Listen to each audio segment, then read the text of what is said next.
ha muerto la reina y ahora inmediatamente hay un rey porque no se pueden quedar sin jefe de Estado.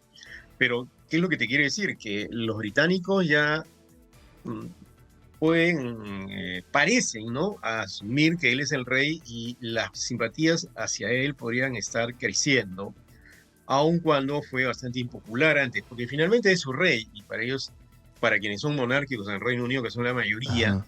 ¿no? El rey de todas maneras es alguien a quien hay que respetar e incluso ayudar, e incluso los británicos aportan con sus impuestos para el mantenimiento de la familia real, y va a depender también de lo que haga el rey Carlos III, porque por ejemplo es un conocido por su apoyo a las luchas Sociales. contra el deterioro ambiental, ¿no? Entonces, eso, si eso lo fortalece desde la corona, podría ganar cierta popularidad también, ¿no? Saben ustedes perfectamente que murió la reina Isabel II y muchos dicen que este es el fin de una era, ¿no es cierto? El punto final al siglo XX. Una persona que duró 70 años en el trono, con 96 años, y que vio obviamente parte de la historia mundial pasar por delante suya, ¿no? Entonces está con nosotros Ramiro Escobar, que es internacionalista, porque hoy hay importantes eventos que se van a realizar en el Reino Unido. ¿Cómo estás? Hola, Ramiro, ¿cómo estás? Muy buenos días. Hola, hola Jesús, ¿cómo te va? Un gusto saludarte y saludar a los oyentes y televidentes de Exitosa. Bueno, a ver, ¿por qué tendría que interesarnos la muerte de Isabel II, ¿no? En un país tan lejano como el Reino Unido? ¿Por qué es que ha generado tanta controversia, pero también aceptación y en cierta manera el mundo se ha sentido tocado por su desaparición? Bueno, en primer lugar, porque las noticias internacionales siempre deberían importar, ¿no?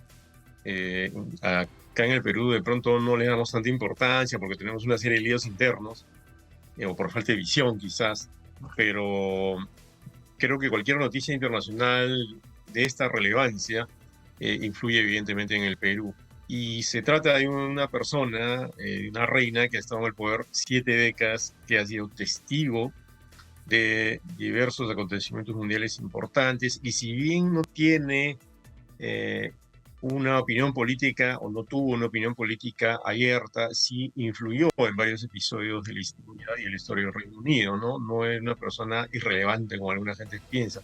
Es cierto que los reyes ahora son más símbolos que gobernantes, ¿no? Pero la presencia de la reina de Inglaterra, que es la reina de Gran Bretaña, del Reino Unido, la Gran Bretaña, creo que sí ha sido muy influyente en los últimos años, ¿no? A nivel político, a nivel social, porque hay mucha atención a lo que pasa en su familia, y a nivel cultural también. Bueno, a nosotros de alguna u otra manera también nos tocó, ¿no? Tener una situación ahí con el Reino Unido. Estoy hablando obviamente de la Guerra de las Malvinas, ¿no? Durante la década del 80, Así donde es.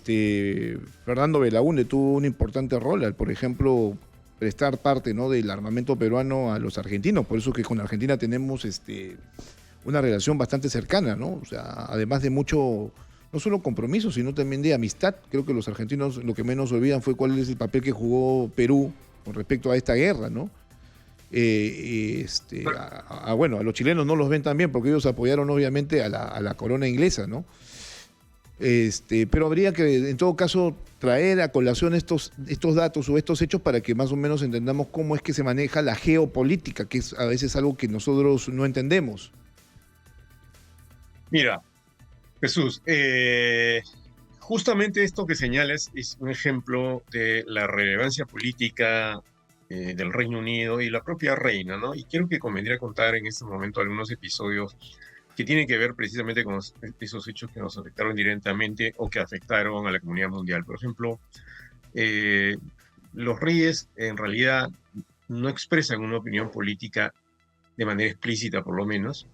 Eh, pero, por ejemplo, una de las cosas que trascendió durante la Guerra de las Malvinas fue que la posición dura la tenía Margaret Thatcher, no Así es. necesariamente la reina. Pero la reina, obviamente, estaba de acuerdo con la defensa en términos de los británicos que ejerció el Reino Unido de las Islas Falkland, ¿no? Para ellos Falkland, para nosotros Malvinas. Porque claro, ella no puede renunciar a la defensa del territorio de ninguna manera, es la jefa de Estado, o era la jefa de Estado. Pero, por ejemplo, hubo otros episodios en los cuales la reina demostró distancia con Margaret Thatcher y luego con Tony Blair. Por ejemplo, Margaret Thatcher era renuente a sancionar económicamente a Sudáfrica cuando existía el miserable apartheid. A pesar de que varios países, la mancomunidad británica, que en la actualidad son 53, en esa época eran menos de 50, habían decidido sancionar económicamente a Sudáfrica. Margaret Thatcher, que era una devota del mercado ya en extremo, ¿no? Ellas sostenían que eso era lo que importaba, el comercio con Sudáfrica y no la política del apartheid. Entonces, en eso hubo unas diferencias muy severas entre Margaret Thatcher y la reina. En la serie de Netflix de Crown incluso Sí. se ve un episodio sobre eso. Sí, sí, sí. No he Y visto, hay otro, no he visto esa temporada, sí, pero claro, es que eran dos mujeres con un determinado compromiso. Ahora, buen punto el que tocas respecto a lo que toca, por ejemplo, a esta monarquía. Esta monarquía es bastante interesante porque, claro, también funciona por ahí un sistema político en el cual hay un primer ministro que es el que toma las decisiones, ¿no? O direcciona cuáles son las políticas de su país. O sea, estamos hablando de una democracia parlamentarista, ¿no? Pero es que es que convive con una Exitosa. monarquía, ¿no? A la que básicamente solo le informa. no es tan así, ¿no? Porque si bien son monarquías parlamentarias, ¿no? Y la monarquía del Reino Unido tiene todavía relevancia. La reina, cuando estaba en vida, todavía firmaba los Ah, documentos bueno, del Estado, sí, claro. llevaban a su casa un colega británico en una especie de caja y ella lo firmaba. Eh, Además, por ejemplo, ella puede dar a conocer su opinión de manera velada, esto de su oposición a no sancionar a Sudáfrica. Ella lo hizo saber cómo, ¿no? Poco después, cuando Mandela salió de la cárcel, invitó a Mandela al Reino Unido y se paseó en carro descubierto con ella. Poco antes del referéndum, para ver si el Reino Unido salía o no del Brexit, un día salió vestida de azul y amarillo, que son los colores de la Unión Europea. Entonces tenía formas sutiles de dar a conocer su Sí. opinión. También algo que trascendió fue su oposición a que Tony Blair, junto con George W. Bush y José María Aznar, invadieran Irak en el año 2003, ¿no? Entonces tenía ya formas, porque si bien ella tiene que mostrarse neutral y simbolizar la unidad de la nación, la unidad del Reino Unido en este caso, ella logró expresar de manera muy sutil sus desacuerdos en algunas ocasiones, ¿no? Bueno, interesante tu punto de vista respecto a esta situación. Y sí, yo lo voy recordando también, aquellos símbolos o aquellas señales que daba respecto a determinadas posiciones. Es interesante, ¿no? Los años de vida que ha tenido Isabel II y los hechos que además le tocaron vivir, ¿no? No voy a hablar mucho de su familia, porque creo que también ahí enfrentó problemas bastante serios, sobre todo con su esposo Felipe y todo lo que se ve alrededor y sus hijos Terribles, luego, ¿no? Terribles. Pero sí Exitosa. habría que hablar de aquellos momentos en los que fue medular la Segunda Guerra Mundial, su relación con Winston Churchill. Mira, cuántas personas han pasado, o sea, gente que tú la lees, ¿no? O sea, en biografías, gente que ha muerto y ella pues prácticamente ha vivido una etapa bastante rica en cuanto a historia, ¿no? Una protagonista Mira, importante de la historia de la humanidad. Mira, la reina no era reina cuando la guerra Sí, claro. ya le estaba en curso, pero una joven que supo de los rigores de la guerra, ¿no? Su país involucrado. Y la relación con Winston Churchill vino en la posguerra y fue una relación bastante cercana. Churchill era bastante mayor que ella y entonces de alguna manera Churchill le instruyó o la orientó en las artes del poder, porque de todas maneras jefe de Estado, ¿no? Entonces, eso creo que fue forjando en ella una cierta visión de la vida, una cierta forma de comportarse, que hizo que durante estas 7 décadas mantenga la serenidad y incluso frente a estos episodios que hemos mencionado también de manera oblicua, pero que marcaron su vida, como son los escándalos en su familia. Ella siempre mantuvo la serenidad, no se le conoce un escándalo, un amante, nada de eso, cosa que en la historia de los reyes en general ha sido habitual, ¿no? Con los príncipes, con el príncipe de Gales, ¿no? Entonces, ella siempre tuvo un esposo. Se supo que tenía distancias, por ejemplo, hasta con Diana de Gales, ¿no? Era su preferida, o con Meghan Markle más recientemente, pero nunca la veías a ella fuera de su sitio, ¿no? Y en cuanto a haber sido testigo también de hechos políticos, acuérdate que ella ha pasado incluso por la guerra en Ucrania, por el conflicto palestino-israelí, en el que también se vio involucrado el Reino Unido en algún momento, y siempre mantuvo la discreción.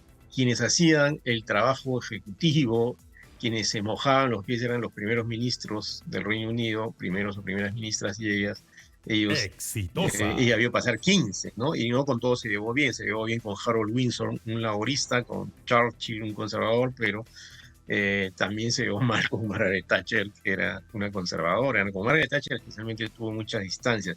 Y hace apenas 4 días incluso llegó a reunirse con Liz Truss, que es la nueva primera ministra, lo que demostraba que todavía estaba en sus cabales, pero ya con la salud deteriorada.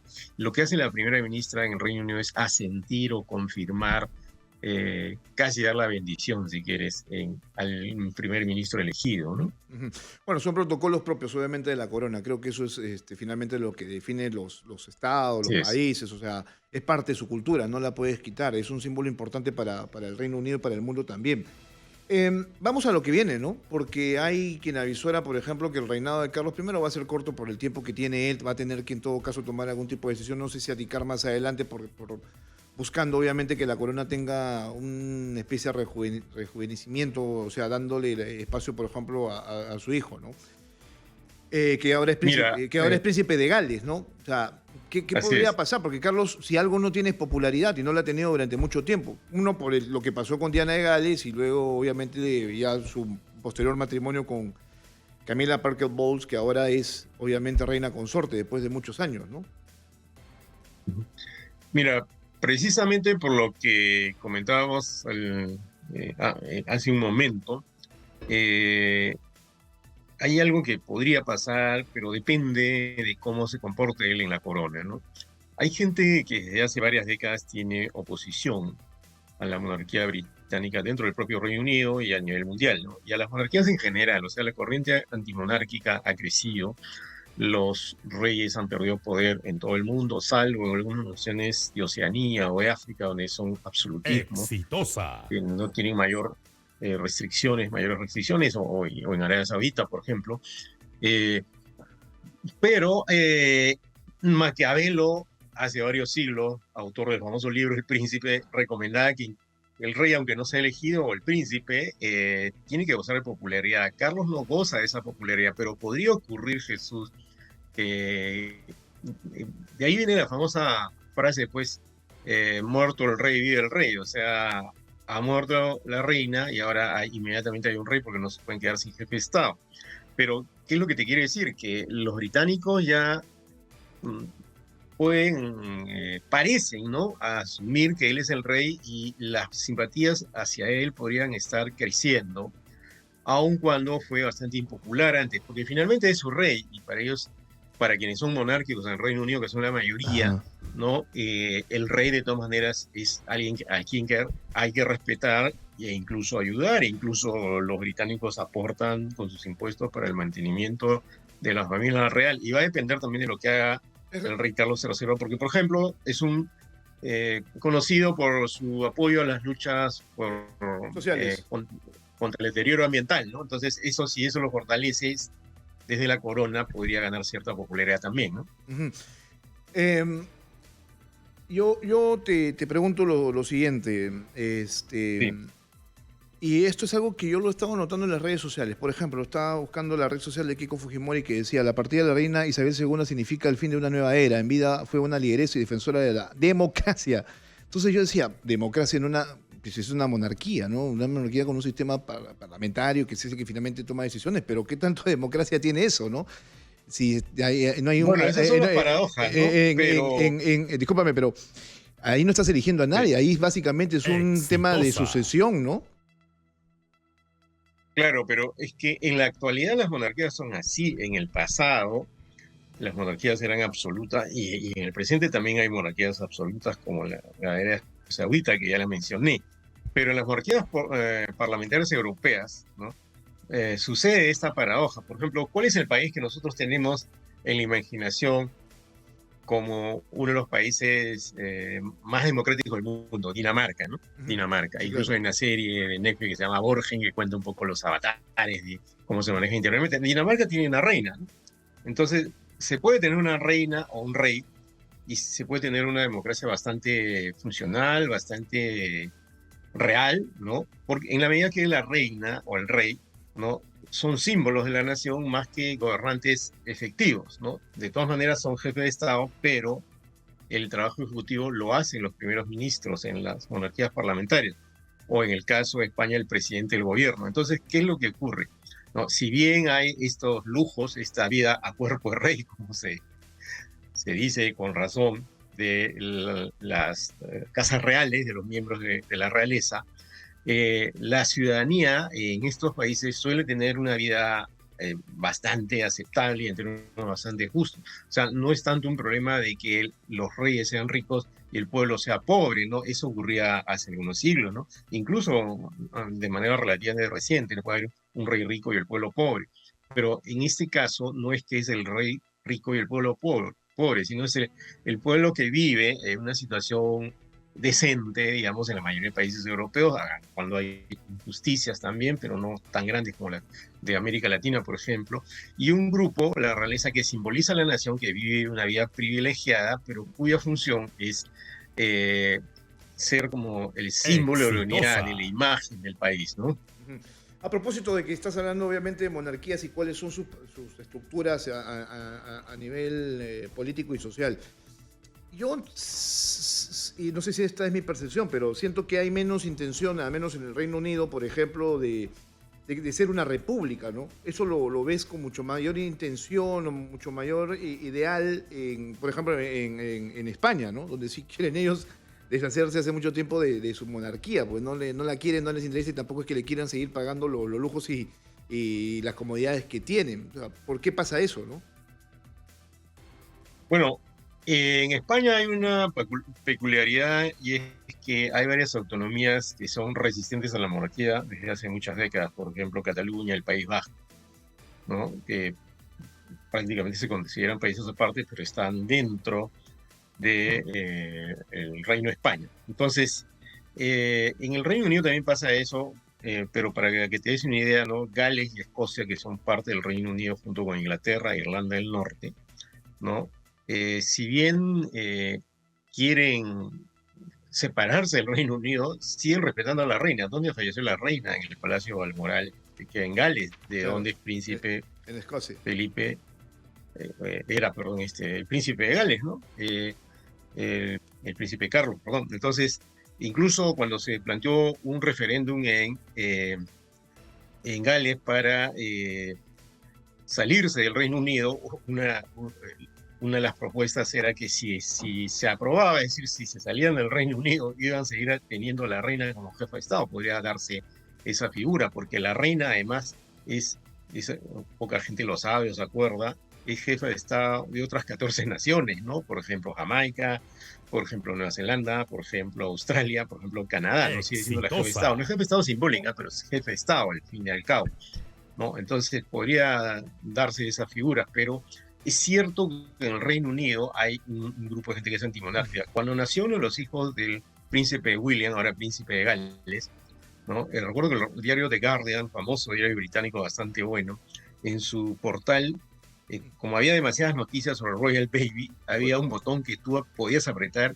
y que en inglés decía, si usted no quiere leer nada sobre el Royal Baby, apriete acá. Entonces tú apretabas ahí y no tenías que saber nada con el Royal Baby. A ese nivel se llega, ¿no? El diario The Guardian es un diario progresista, de centro izquierda, entonces tampoco es que todos amen a las reyes en el Reino Unido, pero mayoritariamente de momento sí, ¿no?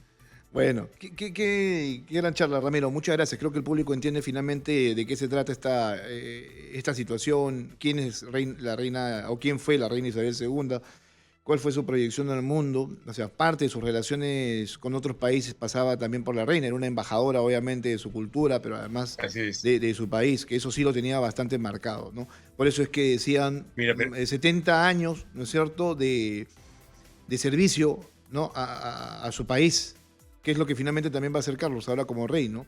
De que se van a producir cambios en los próximos días o en los próximos meses o en los próximos años se van a producir en el aspecto político, económico y social del Reino Unido, de todas maneras.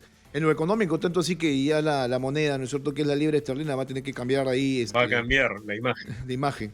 Así que no, eso y otras cosas Claro. también, ¿no? Y vamos a ver cómo es que se desarrollarán las relaciones con otros países, no solamente aquellos de la mancomunidad, sino también donde se vayan a presentar algún tipo de conflicto, porque siempre que pasa algo a escala global, el Reino Unido también es requerido. Un fuerte abrazo, Ramiro, cuídate. Un abrazo para ti, Jesús. Hasta otra oportunidad. Saludos para los oyentes y televidentes exitosos.